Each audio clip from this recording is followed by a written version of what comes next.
District Court of Appeal is now in session. All who have business before this court draw near, give attention, and ye shall be heard. May God save these United States, the great state of Florida, and this honorable court. Thank you. You may be seated. We have two cases on the docket today. We'll take a short recess between the two cases. The first case is Nancy Rye versus Agency for Healthcare Administration. Is appellant ready to proceed? Yes, Your Honor. You may.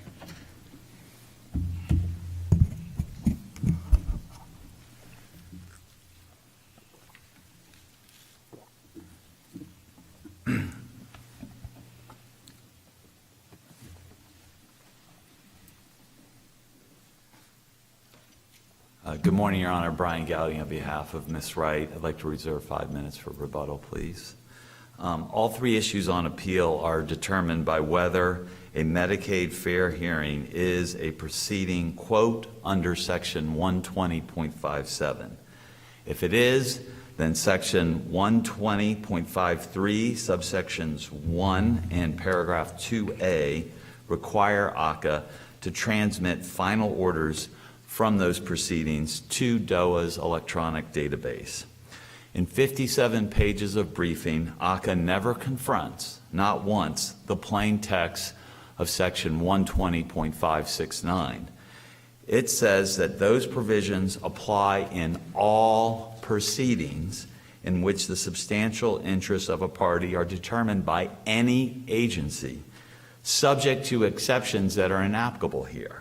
Then it goes on to state, subject to additional inapplicable exceptions, that Section 120.57, subsection 1, applies whenever the proceeding involves a disputed issue of material fact, and Section 120.57, subsection 2, applies in all other cases.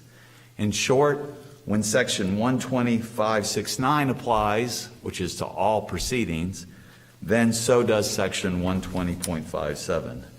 To avoid the plain meaning of all proceedings, ACA must point to some other federal or state law that exempts fair hearings from Section 120.57. ACA persuaded the trial court that this was the case by essentially arguing 2 points, both of which they've either abandoned or now shifted gears on appeal.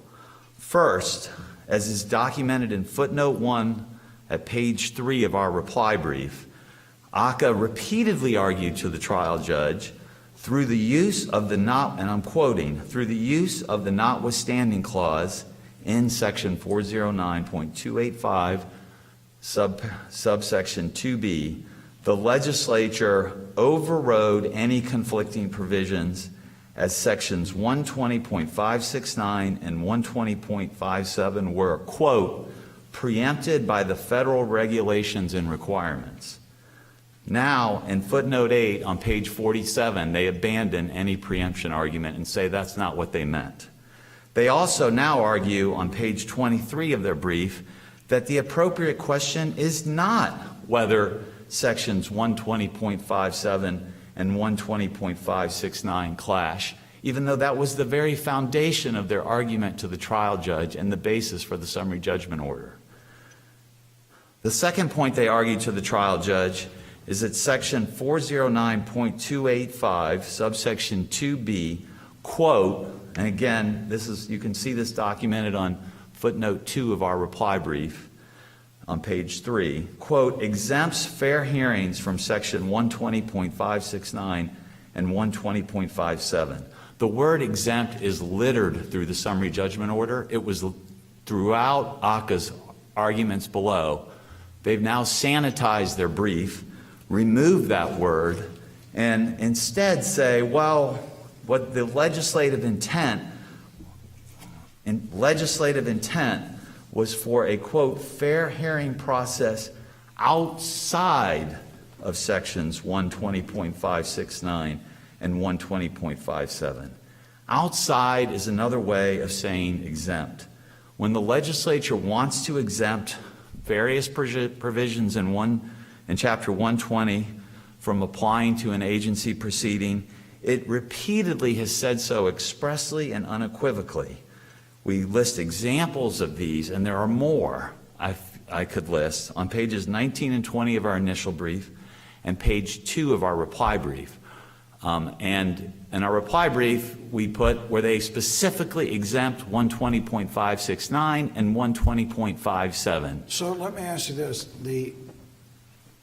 The statute, I believe it's 409, it allows the agency to conduct hearings without administrative law judges, right? Correct. Okay. And it doesn't require, it doesn't address specifically the orders, whether they go to the division. But tell us how these hearings are different under the statute. I know that's not your primary argument, but. How are they different under which statute? Under 409, in other words, you don't have to have an administrative law judge, correct? Correct, but that's not unusual. As we point out in subsection 2, where DCF has authority over eligibility, ACCA has authority over coverage. It says the same thing. The hearing authority may be the Secretary of Children and Families, a panel of department officials, or a hearing officer appointed for that purpose. So, and there's other provisions that allow an ALJ out, and contrary to what was argued in the answer brief, the application of 120.57 does not hinge on an ALJ. Is there anything in 120.57 that does apply to these proceedings? Yes, you could look at starting at the bottom of page 9 and the entire page 10 of our reply brief, Your Honor. I can read some of these. Yeah, you say in the reply brief that all those provisions apply essentially. And I said it in the initial brief too. Right. I think it's laid out a little easier to read in the reply brief. Right, but I mean, so the argument, just to be clear here, is that although an administrative law judge is not involved in the process, all of 120.57's procedural aspects apply. That's your argument. Well, there may be things by their plain terms that Right. don't apply. For example, subsection 3 deals with contract bid protests. Right. Well, that doesn't apply. But basically, the argument is this is a 120.57 hearing with a few exceptions, that an administrative judge is not involved. Obviously, things like bid protests are not involved. And therefore, if we rule in your favor, it's not just that these orders have to go to the division, correct?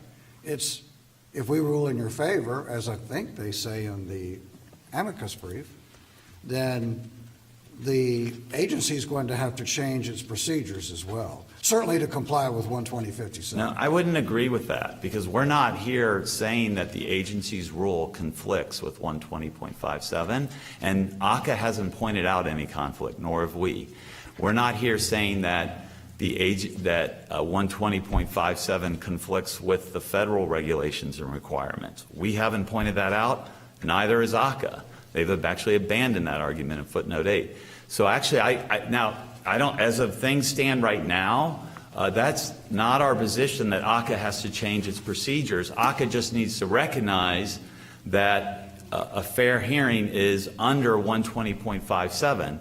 And there could come some future litigation where someone wants to argue that ACCA is not doing something that 120.57. Well, I don't mean to try to lead you to the slippery slope argument. I'm just suggesting that there's no way we can rule in your favor without establishing precedent that the agency has to comply in procedural aspects, for example, as I noted in your reply brief. Right. So you list them all, so as Judge Bilbrey asked, so Right. all those procedural aspects will kick in.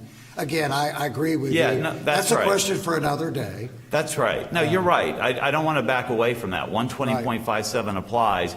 I'm just saying it's over 2,000 words, and we could parse some other language somewhere else. For example, the contract bid provision wouldn't apply. There could be other provisions Sure. that don't apply to. But you're just asking for a ruling that they have to submit all their orders to the division, to the electronic database. Exactly. That's the relief we're seeking under issues 1 and 2, and under issue 3, we're seeking a remand to ask the trial judge to re-examine the public records claim, given that its ruling was based on the same as issues 1 and 2. In our view, there's been an unjustifiable delay, but that needs to be hashed out below. So It might be an advantage to the agency, right, if they provide these orders to the division, in that they won't be addressing public records requests. there's that, Your Honor, and, you know, my client, and I think a lot of other advocates in this field, whether they're lawyers or not, these orders are predictive. Whether they're precedential or not doesn't matter, and I will address that in a second. They're predictive, and so just like I do as a lawyer, I like to get unpublished decisions from the 11th Circuit, even though they're not binding on any federal district court. And sometimes I tell my client, don't appeal. Well, Ms. Wright may do the same thing. She may tell someone, you're not going to get anywhere. The hearing officers aren't ruling in your favor on this issue. So there would be a lot of benefit to ACCA that it doesn't apparently see if it did like DCF and the other agencies and followed the law and put the orders on the electronic database where they would be accessible in real time, just like almost every other agency or court in this country today operates. I do remember a time in my career when I had to go to the clerk's office to get orders, unpublished orders from the 11th Circuit. But the legislature in 2015 here in Florida made it clear that these agency orders had to be in a centralized database, and ACCA needs to follow that law, and it cannot exempt itself from that law. Since I brought it up, I just want to briefly address, there's this reoccurring argument about whether the orders are precedent or not. We are relying on paragraph 2A of 120.53. We are not relying on paragraph 2B of 120.53. So paragraph 2A doesn't say anything about precedent. It just says each final order resulting from a proceeding under 120.57. That's all we have to show. 2B, which deals with informal disposition by agreement, that's under subsection 4 of 120.57. So that'd be like an agreed order with ACCA or another agency. It states that you only have to report the order to the centralized database if it contains a statement of agency policy and a bit of an ellipsis that may otherwise contain a statement of precedential value. So they cite all this legislative history and say, oh, we have to show it's precedent. Well, that's not in 2A. That's the provision we're relying upon. What are some of the other agencies that have hearings outside the ALJ universe that do file their final orders with DOA? Your Honor, I couldn't give you a complete list, but Just a few examples. Well, the one that's documented in the amicus brief is DCF. Okay. And they are dealing with Medicaid eligibility under this same subsection. And the whole argument. So do the Ethics Commission and the Elections Commission, do they file their orders? Do you know? I don't. And okay. You know, when I went through the Chapter 120 and I cited lots of proceedings are exempted from 120.57 specifically, which I cited on page 2 of the reply brief, a couple of those, and others are exempted altogether from 120. And if that's the case, then this statute doesn't apply. But I'm sorry, Your Honor, I don't have a catalog, and I'd be happy to do some research and a supplemental brief if that's no, what you're I was just curious. Yeah, I don't. Please just go on. I didn't mean to get you off your track. No, that's fine. I appreciate the question. Just on the precedent, the other last minor point I'll make on that is the staff report that they cite. It doesn't say the purpose. It says, quote, one purpose is to enhance public notice of agency policy expressed in precedents. But whatever some legislative history says can't change the plain language in paragraph 2A that doesn't have a requirement for precedent. Can I ask you about a different 2A, 409-285 2A talks Yes. about the final administrative decision as opposed to final order. And I know you make the distinction in your brief, maybe it's, sometimes there's sloppy drafting and different words may not necessarily mean different things. How do we make that determination when the legislature used a different word there, that it's, poor drafting on their part as opposed to something purposeful that they intended, a final administrative decision to differ from a final agency order. Well, I would point you, and I cite it in the reply brief, to the section in the Scalia and Gardner treatise about this canon, and it makes it very clear that's a canon that is often not proven out by the way we talk. Justice Story was a critic of the canon and didn't believe in it. As the way we normally talk, we'll use different words to mean the same thing. And so if ACCA thinks that final administrative decision has a different meaning from final order, they need to say what that is.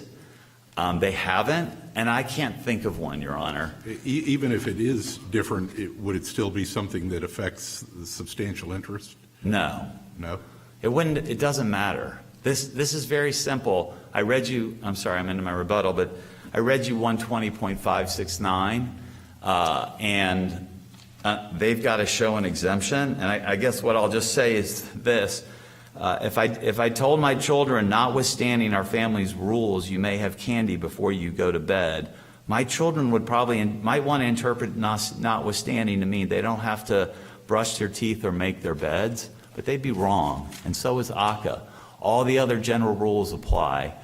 The word notwithstanding doesn't negate ACCA's obligation to follow the law laid out by the legislature in 120.57 and 569. I'll reserve the rest of my time for rebuttal.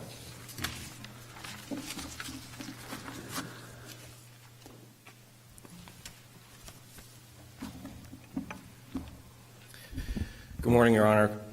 Christopher Lunny with the Rady firm. With me at council table is my colleague Drew Parker. It is our privilege to represent the Agency for Healthcare Administration in this case. The agency asks that you affirm the summary judgment below because the plain language of 409-285 sub 2 shows that ACCA's fair hearings are not proceedings under 120.57. I think that Ms. Wright has placed an unusual amount of emphasis on specific words, particularly in Section 2B. And we cited in our answer brief at page 33 the school board of Palm Beach County case dealing with the charter schools. And one reason why I think we need to start there is because the correct statutory interpretation here is to look at the statute in the full context. And I think, Judge Bilber, your questions were guided toward that same process. Here, if we look at 409-285 sub 2, and we start with a section that specifically applies to Medicaid, what we see is that the legislature has told ACCA to handle the appeals in the manner and form prescribed by the agency.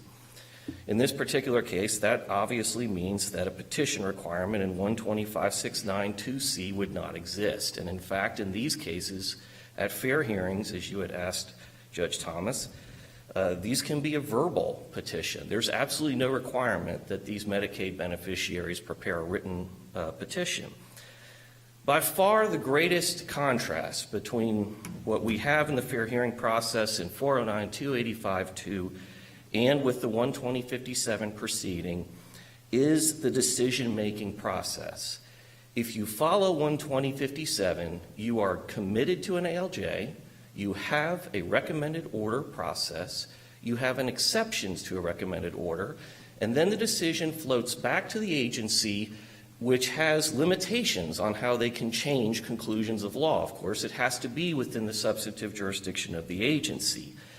That is a completely different decision-making construct than what we have in fair hearings. In the fair hearing process, as was pointed out by your honors, the agency's hearing officer makes a final decision. That's it. ACCA cannot appeal that decision. It is an absolute final decision. There is no way to overlay 120.57(1) onto the construct of 409-285-2 without dismantling the procedure that we have in place.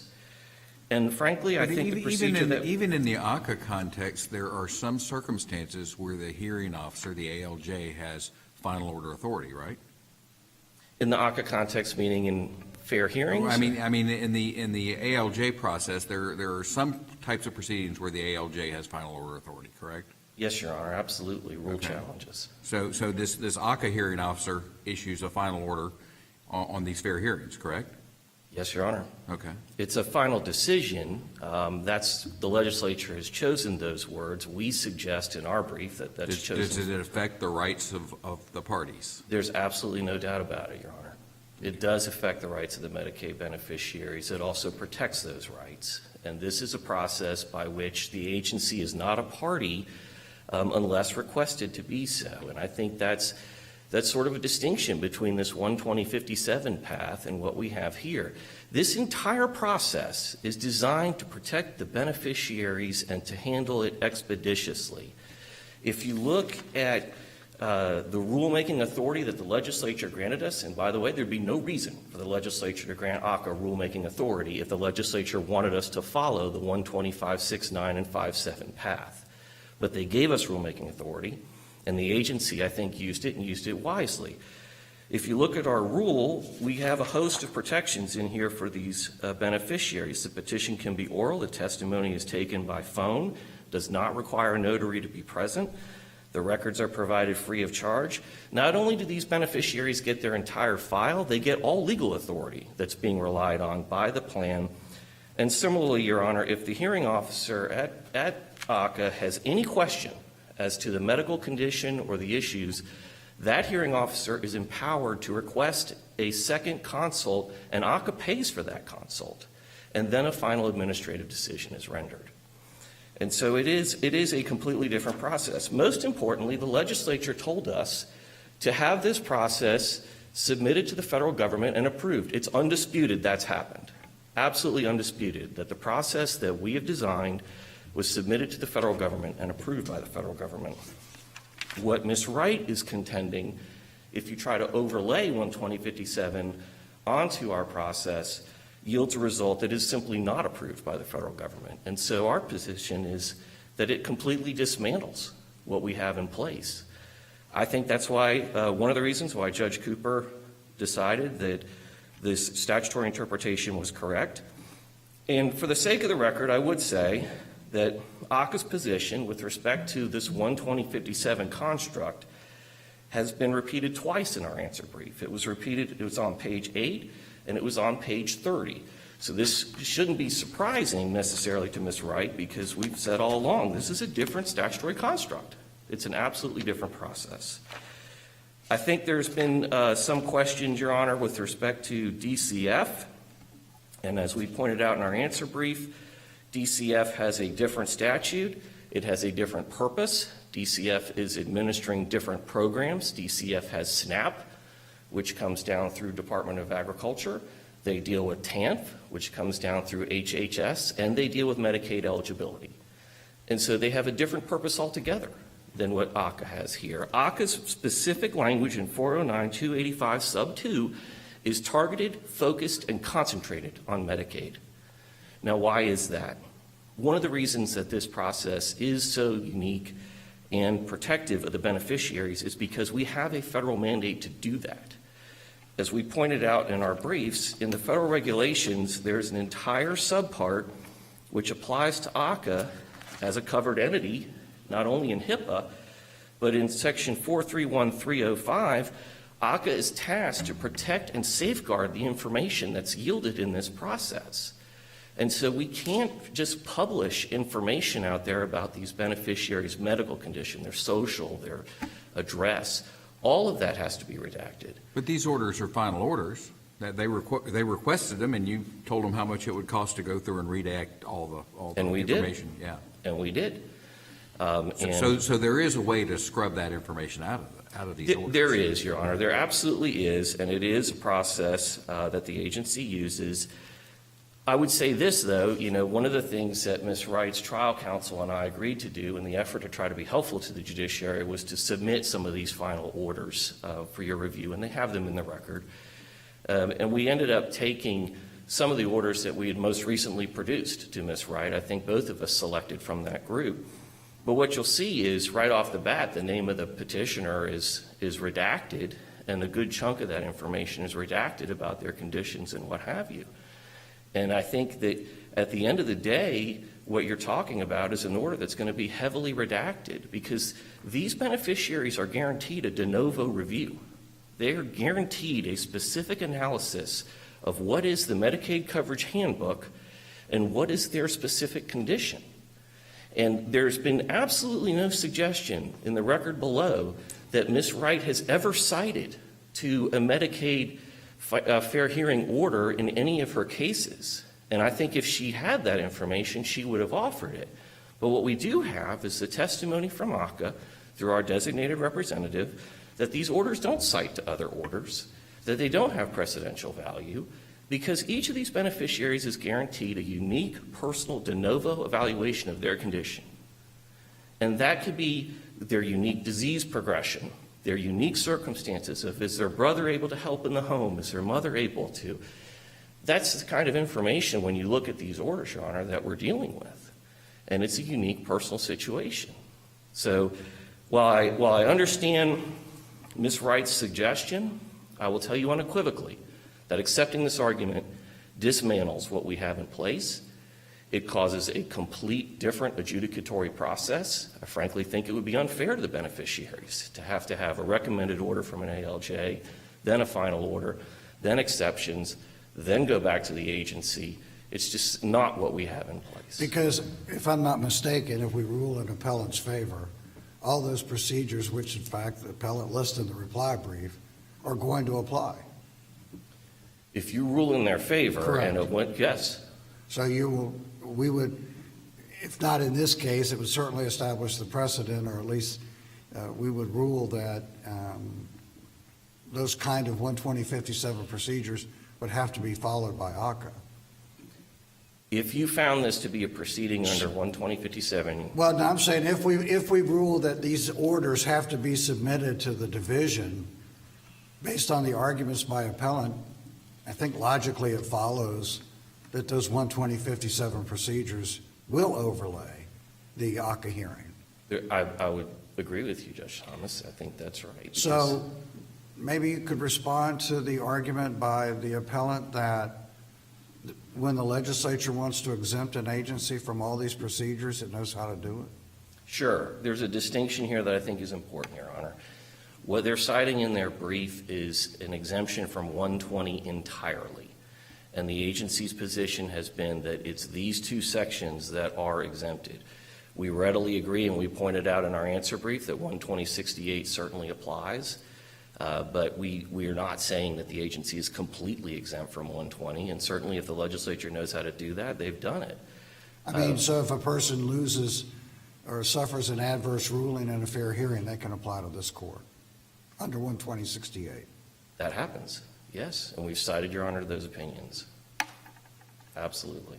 Can I ask, then notwithstanding, though, there on 2B, if that just means despite, and the following then clauses exempting him for procedure and not conducting by ALJ seem to me to be unnecessary, that the legislature didn't need to put those two clauses that follow if the first clause takes you out of 120, 569 and 57.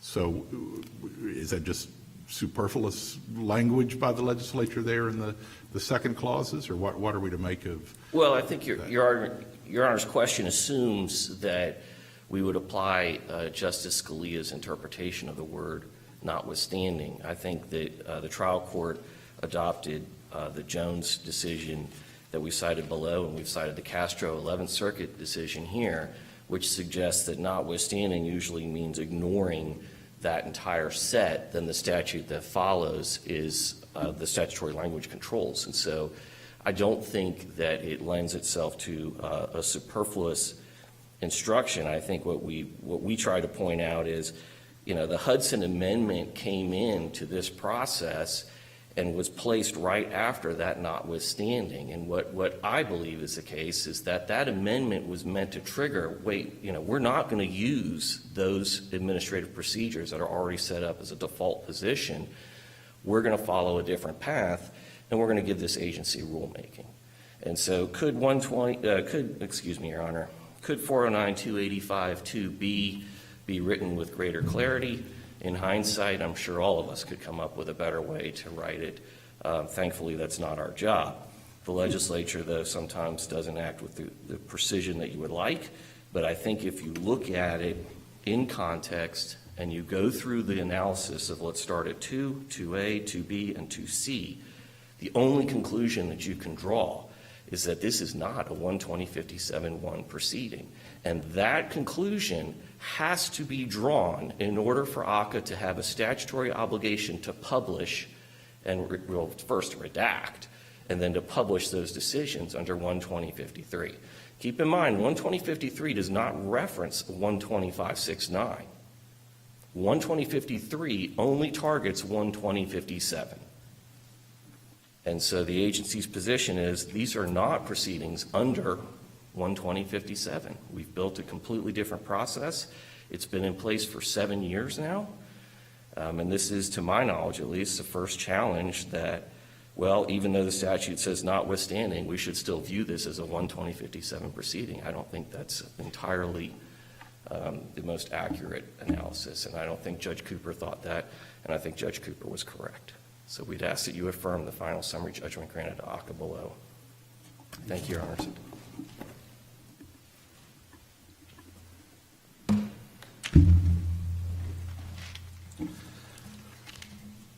Please, the court. Policy, policy, policy. That's what you just heard. Those are great arguments to the legislature. This is a court. I didn't hear anything that sounded like textualism. So I think the question is, are we going to apply the law as written, or as ACCA wants it to be? They just told you how they want it to be. I heard very little about the words all proceedings. I cited at the top of the reply brief a third DCA case where a criminal prisoner tried to get out of an administrative order by the Chief Justice on COVID that said all proceedings. And the third DCA said, no, all proceedings means all proceedings. The fact that that's in 120.569 doesn't matter, because 120.569 divides all proceedings into two categories, both of which fall under 120.57. Disputed issues of fact under sub 1, undisputed issues of fact sub 2. All proceedings. Where's the exemption? I heard the, once again, false argument that because we cited statutes that say exempt from 120, that we are trying to argue they're exempt from all of 120. We're not. We're saying that the legislature, when it wants to say exemption, like it actually put exactly in this statute, 409.285, 2B, it says in the very statute we're talking about, exempt from 120.545, but not from 120.57. Yet they've inserted the word exempt into the statute. We cited two examples, and I can give you more. On page 2 of the reply brief, he didn't address, expressly exempting agency proceedings from 120.57 and 120.569. If he wants an exemption, he needs to go to the legislature and get that. The word subject to doesn't exempt you from anything. It means you have to follow federal law. As far as the two cases that were brought up, the Palm Beach County case, there it dealt with charter schools where there's a whole chapter, not just a few words in one statute, and there was a consent. But again, just to be clear, and I want to be clear. Yes, sir. If we rule in your favor, if we read 120 the way you suggested must be read, which I understand the textual argument, that transforms these hearings into 120.57 hearings, correct? They already are. I know that's your position under the Yes. statute. Yes. So for 7 years, they haven't been. I don't think there's I don't any, right. I don't think it there's no should be dispute about that. right. I don't think it should be surprising that Medicaid beneficiaries haven't mounted a legal challenge for 7 years. It's not exactly a group with a lot of resources. I understand. No, I understand. But So I just the want fact that it's 7 years is meaningless. No, I understand. If the law says what you say it says, then I just want to be clear that if we rule in your favor, Yes. these are 120.57 hearings except for the use of an administrative law judge or other specified Right. distinctions. Or right, exactly. That's exactly right. And here's the thing you haven't heard through that whole discussion. Where's the conflict? Where's the conflict between 120.57 and what they are doing now? What they tell you is this will be inconvenient, this is dismantling things. No, we're just asking them to follow the plain text of the law. And if they want an exemption, like a lot of agencies have, they can go ask the legislature, but not this court. The two cases, the Castro case from the 11th Circuit, there was a direct conflict. 10 seconds left. So I'll leave it at that. I think our brief lays it out. I would ask the court to reverse, not to grant ACA the exemption that they could ask the legislature for. Thank you. Thank you both for your arguments. We'll be in a short recess. Rise.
Please be seated. There he is.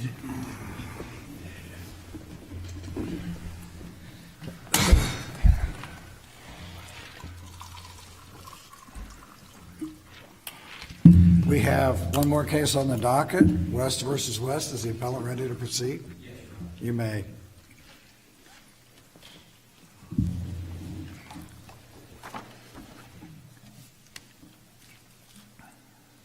May it please the court, I'm Ross Keene on behalf of the appellant Rennie West. Madam Clerk, I'd like to reserve 5 minutes for rebuttal, please. Your Honor, the issue that I'm going to be arguing primarily today is whether in this family law dissolution action the wife had an actual need for alimony if the trial court had properly considered all of the wife's available sources of income. The facts, very briefly, it was a 28-year marriage, 2 children. Only one was a minor child at the time of filing.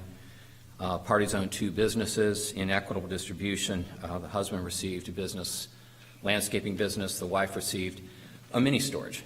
They both walked out of this on equitable distribution with approximately $2.354 million each in assets. I would note the wife had the larger share of the cash, available cash, non-taxable assets. As far as the issue for today, the wife was awarded $2,000 a month in permanent periodic alimony in this long-term marriage. The court found her need to be approximately $5,000 to $6,000 per month, and the court found that her income at that time was limited solely to teaching-related or school-related income at a private Christian school of about $1,500 a month. The court also found that she would receive, and this is the issue that I bring before the court today, the Safe and Sound is the name of the mini storage. I'll refer to it as that. The court found, based solely on the testimony of the husband, that Safe and Sound, once she received it, would generate or that she could take $2,000 a month in income. And that is the money that the trial court imputed to the wife as additional income on top of her teaching salary. It was $2,000 from this business. The wife, this business she took complete operational control of the business. So the court found that she would have approximately $3,500 a month in gross income, and hence the court awarded her $2,000 in alimony to get her between the $5,000 and $6,000 of needed established. The husband asserts error in finding that only $2,000 was the amount of income that should have been attributed to the wife by virtue of her assumption of the operation of Safe and Sound storage. Didn't he testify, though, that about $20,000 a year is the profit from Safe and Sound? He did not, Your Honor. Well, let me read you then. Transcript 547. Yes, sir. This is a direct examination of the former husband discussing Safe and Sound, and then Mr. Leducer going through all of the various questions. So $20,000 a year is what you're making, and you're covering the note that's on the property. Answer correct. Question, you're covering the expenses of the employees that you have. Answer yes. And all of the taxes and utilities, everything associated with the business. Answer yes. And then it flips out about $20,000 worth of profit.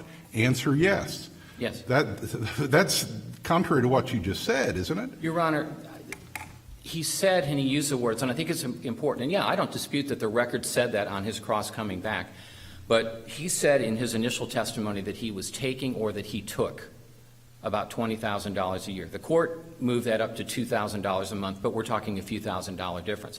The wife's testimony was that she was basically adopting the husband's testimony that she could take $2,000 a month. So yes, he's saying that that's what he took and that's what he was getting, and I'm not playing semantics on this. Well, profit is different than a draw, though, right?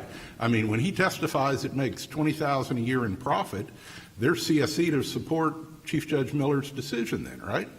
There is, but he can't ignore the other competent substantial evidence, Your Honor, which was the wife's. Isn't that what a fact finder does? There's different evidence on each side? There is, but you can't just ignore it. The trial court did not address once the calculation of value that, number one, was performed by the wife's own expert, and number two, was stipulated by the parties to be admissible into evidence.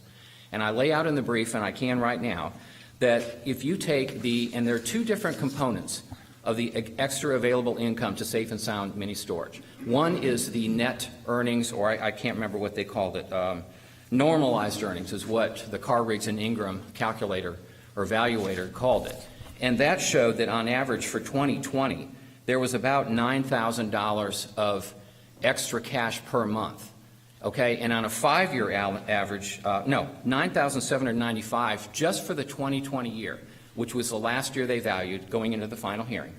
And for the 5-year average, there were there was extra cash or net cash after payment of expenses, salary for the single employee, taxes, everything. There were 5-year average was around $9,000.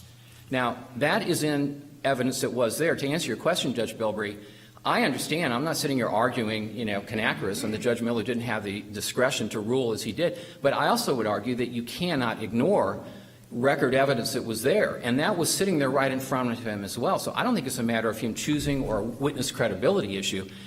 It's just not addressed whatsoever. And the second component of that is that there were retained earnings, entirely separate section. And if you look at it, in the record, The retained earnings are economic profit, right? I'm not going to get into the tax aspect of that, Judge Roberts, but I do believe that in this situation, it sat there year after year, just like the net or normalized earnings sat there year after year. I mean, we're not talking about So an anomalous... where did this retained earnings exist? Was it in an account somewhere that wasn't accounted for? They were bank accounts, yes. If you look at the, I can give you the record site for the business report. I'm sorry, I'll get it for you in a moment. But if you look at it, there were attachments and exhibits to the calculation of value that was done by Cart Riggs. And it lays out in those schedules that are in there 5-year averages for what was in there, both as far as normalized earnings sitting in there 12/31 at the end of the year, untouched. And similarly, there was an exhibit in there that talked about 5-year retained earnings that were also in there, or retained money. I'm not going to call it earnings, but it came from earnings, to answer your question. That was in there as well. And these sources of income, yes, they were calculated into the value, because the value of this went into the equitable distribution, and I believe that Safe and Sound had a value of around, I don't know, $1.79 or $1.8 million. But that doesn't change the income component of that. That's factored in looking at overall value, but the income continues to be generated, and that was just ignored, if I may, Judge Bilbrey, respectfully, that was just ignored by Judge Miller. And I would argue that that can't be done in a situation where the statute requires, if you look at Section 61046, which is in the family law statutes, it says clearly you have to look at all sources of income, and it has to be found, first of all, in this, in 610802, you have to show that a party has a need for alimony, and if the court is limiting it to what the testimony was, and I understand that. Wasn't he also considering the roof needed repaired? There was maintenance around there that the husband did that he wasn't obviously going to continue to do now that the wife owned the property, and that there was debt that needed to be serviced. And after the debt was paid, then certainly her income is going to go up, but he didn't have any evidence to support what it was going to be after that time. Your Honor, I would respectfully disagree. Number one, I'll address the roof. There was nothing tangible put in front of the court as to what the roof was going to cost, when it needed to be repaired. It was an expense that was out there. I assume we'll hear from Appley when they get up and argue about what that money needed to be used for. Even if we take the retained earnings and we keep it over there and set that aside for capital improvements or a hurricane repair or whatever that's not covered by insurance or is delayed by an insurance dispute, there's still money there to do that. If you get back over to what's sitting in the bank, and even if you take only half of that amount, Judge Bilbrey, and I would argue that the normalized earnings reported by Carr, Riggs, and Ingram in this case, when we look at that, the normalized earnings included after payment of the debt service. It included paying for the one staff member they had, the salary for that, other expenses that were there. If there was a larger capital improvement, it wasn't, if you will, it wasn't put into the record, or wasn't, the record did not establish a dollar-specific amount as to that. So your argument is with the $9,000 plus monthly income from the Safe and Sound, the former wife should have been awarded zero alimony? Yes. I would argue, Judge, that you take half. If there's $9,000 there in normalized earnings, just take half of it. Take $2,000 of the $9,000, and it eliminates her need. And therefore, we don't get into the other factors. I mean, as you know, 61082 requires the court to establish need first before we get into all the sub-factors about length of the marriage and service to the marriage and contributions to the family and all that. So we're not even in that realm. This is simply about need. And I understand that the judge asked, and I'm not walking away from my client's testimony, Your Honor, on that issue. But I would say that based on his earlier testimony and based on the wife's testimony as well, it's unclear whether or not it was just taking or that was the only thing available. Go to the source of the stipulated calculation of value, and it's right there in front of us, and it was not considered by the court. And I would assert that that's error. The other issue on this, with respect to the net earnings retained, the second issue that we had was whether or not this asset should have been awarded to the wife at all, because she had no operational control or no participation in the business. I'll stand on our brief on that. That is Judge Bilbrey. I'm very mindful of the enormous amount of power that I believe family law judges have. And I believe that was a discretionary ruling. I will stand on my briefing on that issue as to whether it should have been awarded. One last point I would like to make, and I know I'm into my rebuttal, is that if you look at his testimony about what he was taking, Judge Bilbrey, bear in mind that my client was still generating and getting income from executive landscaping. And his financial affidavit and the trial court's finding of what his actual income was for purposes of ability to pay, he was generating over $10,000 a month in income from that other business alone. He didn't have to take every dime out of that. Prudent business people wouldn't, especially in a hurricane area where we are. So I understand the dispute on the evidence and what he was saying about it, but I think if you read all the evidence, as I don't believe the trial court did, at least in its judgment, I believe that the court committed error without looking at all available sources of income. Thank you.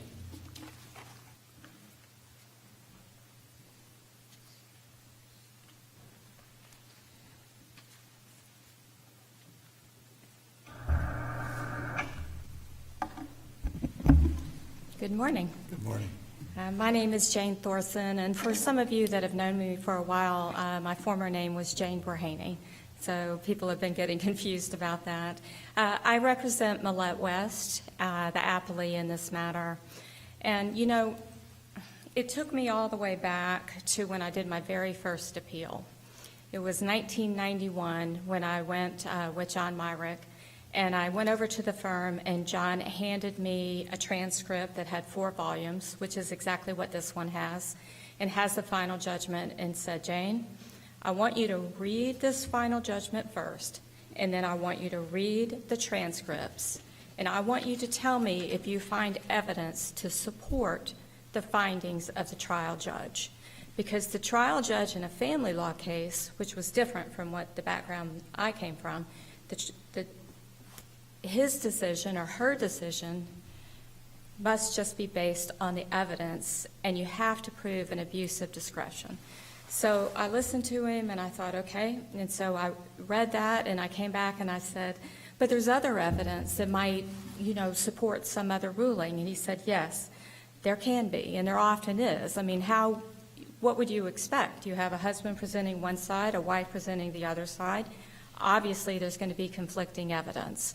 So did you find that there was competent, substantial evidence to support the judge's findings? And if you did, this is not going to get reversed on appeal.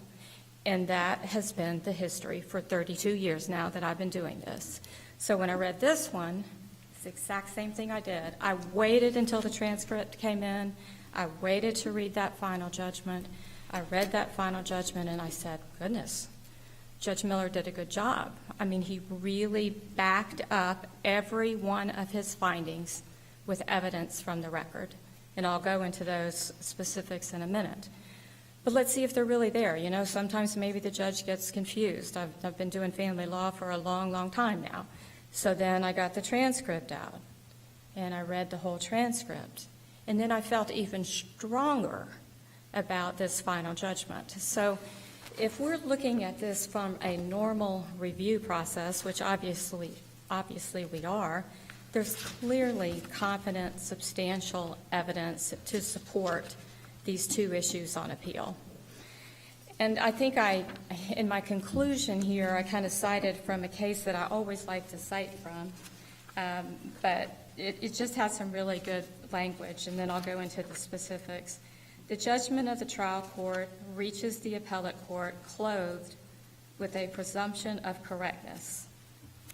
You all know that. I mean, I'm preaching to the choir. It is not the province of this court to substitute its judgment for that of the trier of fact. Those findings will not be disturbed in the absence of a clear showing that the trial court abused its discretion. So the question is, did she have a need for $2,000 a month alimony?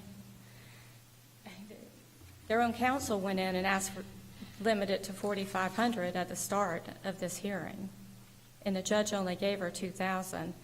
Her income was $18,000 a year, had been for years.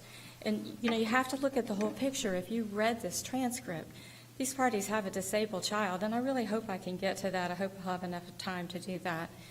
She was full-time caretaker for this disabled child, traveling long distances to get him to appointments, to get infusions, nights, days in the hospital. And this case had been pending for 4 years, and he had 3 overnights. She, when I say he, I say Mr. West, she was doing everything for the child. So if you look at the total picture, you can see why her income was only $18,000, and Mr. West had an income of $180,000. So even if we take out all of the safe and sound mini storage income, he still has substantially higher income than her, okay? If we take it all out, then he's at about $7,900, and it gets her up to $4,900. And again, look at the whole picture. The judge did not even include any housing amount in her need. Nothing. So she will be using all of her money that she received for housing. So this is a compromise overall decision. It's not just we're going to favor Mr. West or we're going to favor Miss West. It's a decision that looked at the entire evidence and made a decision that there was a need for $2,000 in alimony. How do you respond to Mr. Keene's argument that substantially more money could have been taken out of there, according to the testimony of various experts? I 100% disagree. The expert report that he's referencing is the valuation report that was submitted by Miss West, first of all. And that was Mr. Kincaid's report? Yes, her expert. The retained earnings, this case was pending, it looked like 5 years when I looked at it, and the evidence supported that nothing was done to maintain the safe and sound. And the retained earnings only went up slightly. I mean, we started like 150 and maybe we had 200. There was hardly any increase in retained earnings, but nothing had been done on the property. And I would think, and Mr. Keene is correct, it's not in the evidence as to the cost of the roof, but the square footage of the building is 53,590. So that retained earnings needs to be used for what it's set aside for the repairs to the building. That's what it's for. That's not to be considered as income. And, Mr. West didn't argue it was income. Look at executive landscaping. If you've reviewed the whole transcript, he's got $1.2 million in his account in executive landscaping. The judge didn't consider that. The judge said, I'm going to do what was there at the time when this petition was filed, and I'm not going to include these extra monies. Okay, so that's retained earnings, number one. That's why I disagree. But normalized earnings, that's an accounting concept, and, I have an MBA, so I have some familiarity with it. I've researched it. But when you do normalized earnings, you take out the owner's salary, you take out anything unusual. But that wasn't relied upon here. That wasn't argued. It wasn't even mentioned by Mr. West. Like I said in my brief, when Mr. West thought he was getting the property, when he thought the judge was going to award him safe and sound, he said $2,000 a month is what it makes. But then after the fact, when the judge awards it to Miss West, because that was the only viable option in this case, it would have been a disaster if he had awarded it to Miss West. After the fact, he searches and he comes up with some alternative argument that he never argued. And it's not supported by the evidence. But even if it is evidence, like I said in the beginning, is there competent, substantial evidence to support the judge's decision? And you read, Judge Bilbrey, you read either straight from my brief or straight from the transcript. That's what I cited. That's what I quoted. He specifically said there's $2,000 a month as profit. You can't take out more. That's all there was. His profit was what he took out, and that's the money that she testified to. So, that wasn't even a hard one for the judge. That would have been easy for Judge Miller to make that decision. Wife said the same thing husband said. Well, then there's $2,000 a month. So that's my answer on that one. Are there any other questions about this issue? Because I do want to talk about the child issue. So the Safe and Sound was valued for 1.2, wasn't it, something like that? What was the I don't value remember put the on value. the whole? 1.8. What? 1.8. So it does seem kind of odd that an asset worth $1.8 million only produces $20,000 a year. I mean, you get my checking account has a better rate of return than that. Well, the biggest problem with it is the huge loan on it. A loan over 600-something thousand and the monthly service on that loan. And it's just a mini storage. It's not some high tech. It's truly just a mini storage. But that's all the money that they had been getting out of it. I mean, we often have companies that have high values, but the owners are not making a lot of money out of it. I mean, that's not that uncommon. I see that in several of my cases. But there just wasn't any evidence to support that there was any more money to be able to take out of it. So you have a cross appeal on the child support issue? I do, with the party's son Holden. And this is just an issue that kind of hits home with me and bothers me, because it's almost impossible to get support past 18. I mean, yes, we can get it to 19 and graduate from high school, but the standards that the judges are using to consider that is they're still back on more this, the person has to be incompetent. The only time I can ever get it is when I have a brain injury, basically. Other than that, you just can't get it, and that's not what the case law says. And I have the case law in my brief, and I have it written out here. But when Judge Miller said, there was no proof that there was mental or physical incapacity, that's not what the statute says. What the statute says is that are they dependent? Well, dependent because of mental or physical incapacity, right? Right. So, I mean, obviously, the child has some serious medical issues, but he's doing very well in school, drives, ambulatory play sports. So what level, what level of physical incapacity do you have to be dependent because of that incapacity? Well, that's what should have been addressed, not just that there's no mental incapacity or no physical incapacity. There was definitely mental and physical incapacity. Then there's no doubt. I mean, even the judge's own final judgment addresses that. I mean, the reason the child is doing okay, there's one reason, because he's got his mother full-time taking care of him. We cannot take this child, even if he turns 18 or 19, and put him out in the world and expect that he will be able to do the things that he's been doing. He can't do the infusions. He can't do the travel, the emergency room visits, all of those things that constantly come up. So at the time of this hearing... What was his condition again? Well, he had a lot of things. He was born with a birth defect, lost a kidney, had Crohn's disease, had emotional, mental anxiety, just really, really terrible stomach issues. And because the husband had some stomach issues, he said, oh, it's no big deal, not that big of a deal. But there were times where the child couldn't function at all. But we're faced with the simple fact that parents are not required to pay, any parents are not required to pay their adult children's medical bills. Medical bills?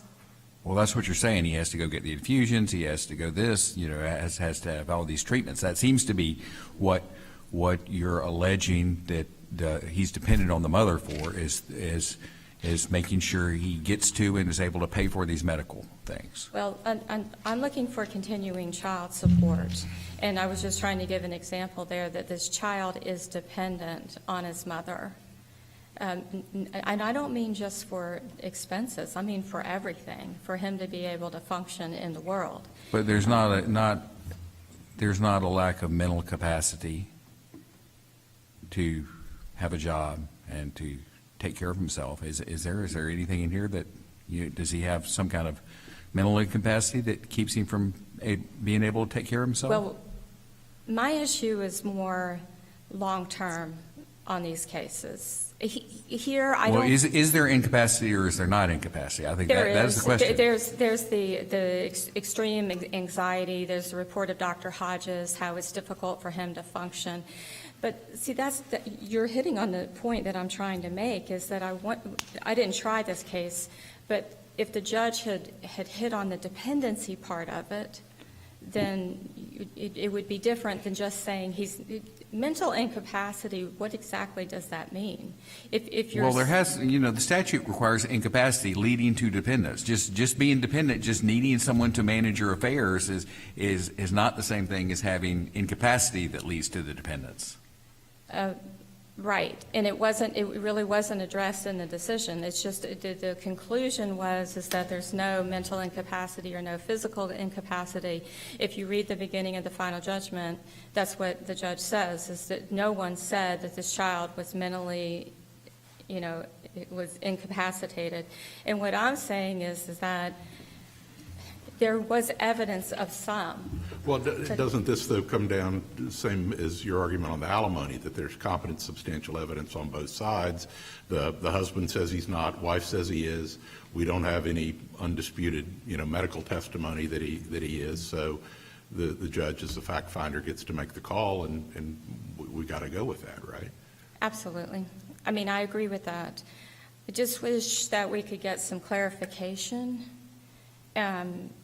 at some point as to what that statute really means, so the judges don't think that it only means incompetence, because incapacity is not the level to total incompetence. And you're out of time also, so finish your thought. Okay. Oh, well, I thought I had 30 seconds. Oh, I'm over. I'm so sorry. It's all right, you may conclude. But I agree. I definitely agree. It's just an area that I'm passionate about, and I wanted to have the opportunity to express with you. Thank you. Okay, thank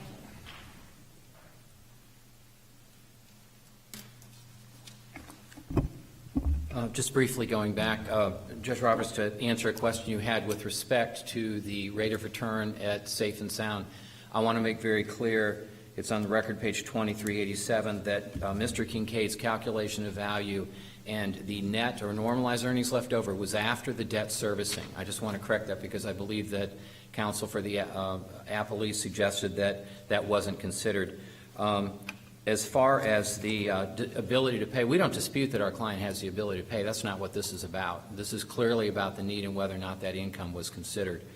One last point as far as the alimony is concerned, and that is that the trial court, and this is on the record on page 2801, the trial court actually came out and said, and this is getting back to Judge Bilbrey about Judge Miller's findings, the trial court actually said that she would get more from Safe and Sound.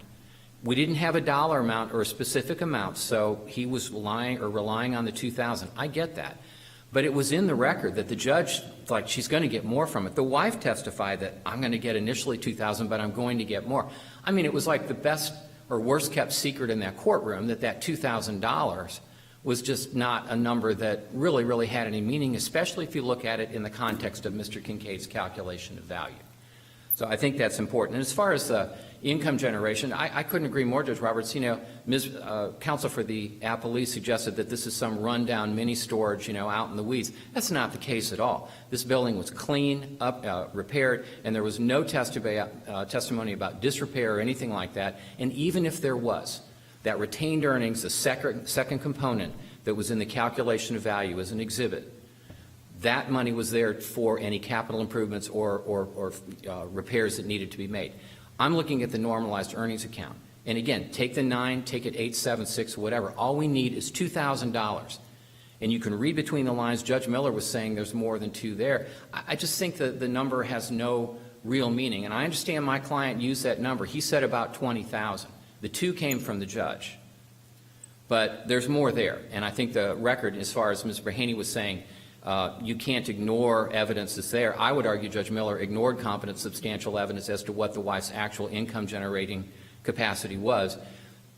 Segueing over right now, if you will, to the incapacity argument, there was no evidence there on that. There was 0 competent substantial evidence, and Judge Miller said that. If you go and look at what he stated on record 2790 in his opinion, he said there was no legal basis to award support beyond the 18th birthday. There was no medical evidence presented that he was physically or mentally incapacitated. Neither parent testified to that effect. Neither parent testified that they've ever been told by a doctor that the minor child is physically or mentally incapacitated. Never applied for Social Security. Never had a guardianship. If you look at the cases, and the case I cite, I think in my brief, but I would go to that, I think it's Taylor versus Bonsall. It's a 5th DCA case. Post-majority support warranted where the child had irreversible impairment of brain function. Neither party expected the child to ever improve. Another case, Kozlowski, post-majority support warranted where the child suffered from acute epileptic conditions, 40 seizures a day. Judge Bilbrey, you hit it right on the nose. This child is high-functioning academically. The wife admitted that. He's Bright Futures eligible. He went with Student Leadership University to Washington, D.C. He plays active sports with his father. He drives. The wife even expected him to go to college. She couldn't say that he would be home. She was trying to figure out, if you look at her testimony, what she was going to do after the son left. This isn't somebody that isn't going to be able to care for himself. And the last thing, as far as her taking care of him right now, I mean, I have a high school senior right now who needs everything she can get from her mom and dad, and fortunately she's very high functioning and okay. But my whole point is, when you're in high school, you're always being taken care of by your parents. So that's just taken out of context.